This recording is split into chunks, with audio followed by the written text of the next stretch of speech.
Hello everyone, good morning, good afternoon, good evening. The very important part of your life I'm going to discuss today of 11th class. Those students who appearing for JEE NEET or they are planning to appear for JEE NEET MHCET और NDA exam, उन बच्चों के लिए मैं आज discuss करने वाला हूं कि 11th क्लास में आप किन किन बातों का ख्याल रखने वाले हैं। आप 11th क्लास जैसे आप एंट्री करेंगे साइंस में, आप जैसे 11th क्लास साइंस में एंट्री करने वाले हैं तो आपको किन किन बातों का ध्यान रखना है वो मैं डिस्कस करने वाला हूं। द वेरी फर्स्ट पॉइंट कि आप अगर 11th साइंस लेते हैं तो ये ध्यान रखें कि आपके बेसिक कॉन्सेप्ट क्लियर हो। ये आपके ध्यान रहे कि बेसिक कॉन्सेप्ट क्लियर हो।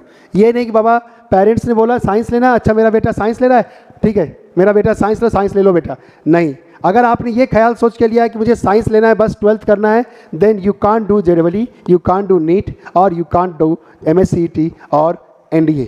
सो first thing is that you have to clear your basic concept. Second thing, the very important part of this 11th class is you have to be attentive and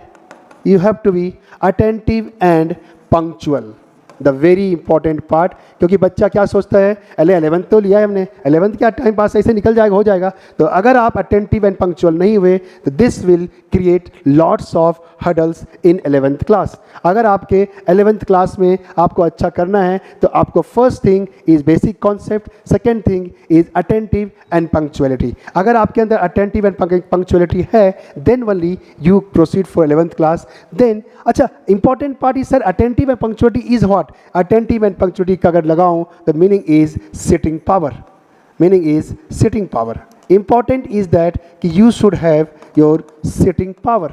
आपके पास 6 से 7 घंटे 7 to 8 hours daily sitting power होना चाहिए only in day time में 12 घंटे में at least 6 to 7 hours आपका सिटिंग पावर होगा। Then only you will be attentive and punctual, otherwise not.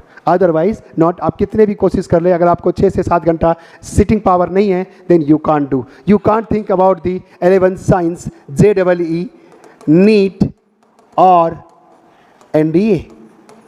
ठीक है, विल डिस्कस ऑल दिस कि JEE का कोर्सेज क्या होता है, नीट के कोर्सेज क्या होते हैं, NDA में कोर्सेज क्या होते हैं। But important part is that कि जब हम एंट्री कर रहे गेट के अंदर तो क्या ध्यान रखना है अपने को, बेसिक कॉन्सेप्ट मालूम होना चाहिए।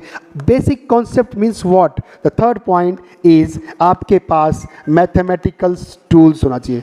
मैथमेटिकल टूल्स ये सब मैं डिस्कस करूंगा, everything I will discuss while pursuing the 11th class, and by the end of 11th class I am giving you challenge, you will be much more intelligent towards the topic of JEE and NEET, that will discuss later। फिलहाल हम बात करने वाले हैं कि भाई 11th class में entry करने के बाद क्या, एंट्री करने के बाद बेसिक कॉन्सेप्ट मालूम होना चाहिए, अटेंटिव होना चाहिए, पंक्चुअलिटी होना चाहिए, सिटिंग पावर होना चाहिए, मैथमेटिकल टूल्स होना चाहिए, एंड सबसे very important part is that कि ऑप्टिमिस्टिक होना है आपको, ऑप्टिमिस्टिक होना पड़ेगा। That means what is optimistic? You have to hard work on your work. Important part is that सिर्फ अपने काम से मतलब रखना है और अपने काम पे ही फोकस करना है। That is why important is that optimistic होना पड़ेगा।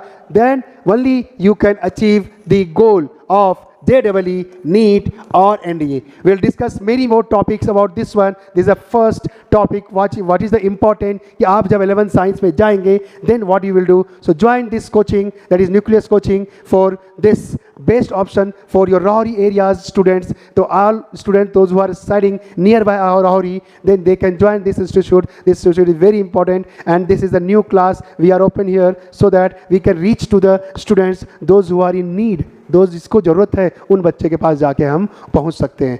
Thank you so much. I will meet you in the next class. Hopefully I will make the number of videos for you all, provide you all, and you can contact with this nucleus coaching in Rahuri.